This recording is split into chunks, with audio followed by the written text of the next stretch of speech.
I've been using this laptop for just a few minutes now, and I'm sure you've probably already figured out this isn't your typical notebook. It has a 10-inch e-ink display right on the back, or the front, depending on how you look at it, that's meant to help you get a little bit more done. So instead of having to open up your computer or whip out your phone, you can interface directly with the back of your laptop screen and talk to Alexa or check your calendar. But how well does this actually work? Well, let's take a closer look.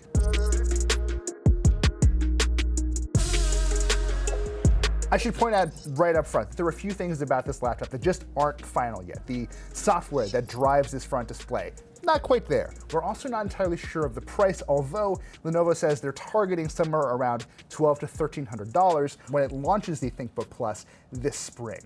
And yeah, $1,300 for a machine as delightfully strange as this actually doesn't seem like that bad a deal. There's a pretty good chance that if you were looking for a decently spec'd laptop, you'd want to spend that much money anyway.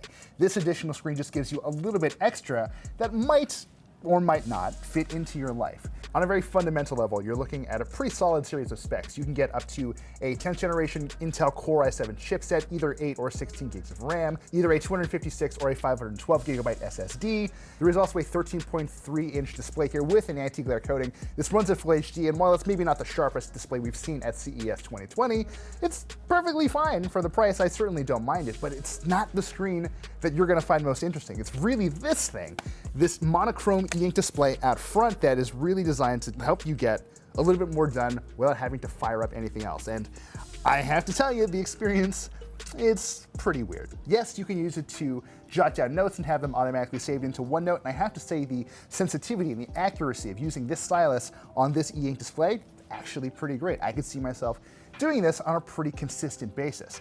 Other things don't make quite as much sense. You can, for example, use the Kindle app on this external display, which would be great if Lenovo had sort of tweaked it to sort of run more like a Kindle. You can't just tap the edge of the page for the page to change.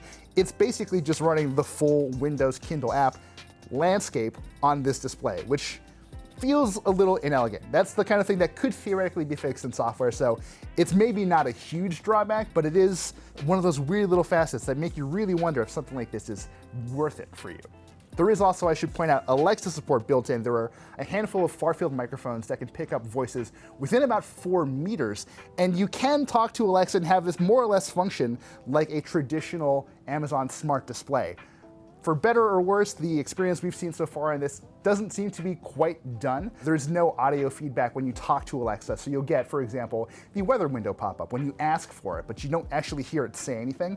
As much as I like the sheer oddness that has gone into crafting a machine like this, it's not always the easiest thing to use. I, for example, have just opened up the Alexa app on this external screen, and I don't know how to get back to the main screen where all my stuff is. It's not quite as elegant or as obvious as it should be. But again, that's partially due to the fact that this isn't completely done yet, and this is the kind of thing that could be fixed over time. Now, a couple more things I should point out about this display. You can very quickly open your calendars and see what you have coming up next, which is genuinely helpful.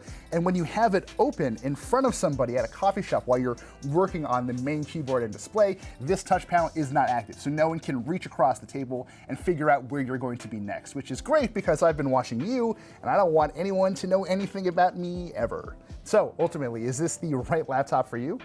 Well, it's too early to say for now. We are at least a couple months off from this thing's launch, but I will say that I appreciate Lenovo just kind of throwing caution to the wind and saying, you know what, let's do something weird. This kind of builds off of what we did with the Yoga Book, and maybe it'll work for you and maybe it doesn't, but at the end of the day, it is just the kind of weird I like to see at CES because it shows that these companies are willing to push envelopes and maybe at some point down the road give us experiences we didn't even know we wanted. In any case, thank you for watching, and be sure to stay tuned for more of our coverage from CES 2020 here on Engadget.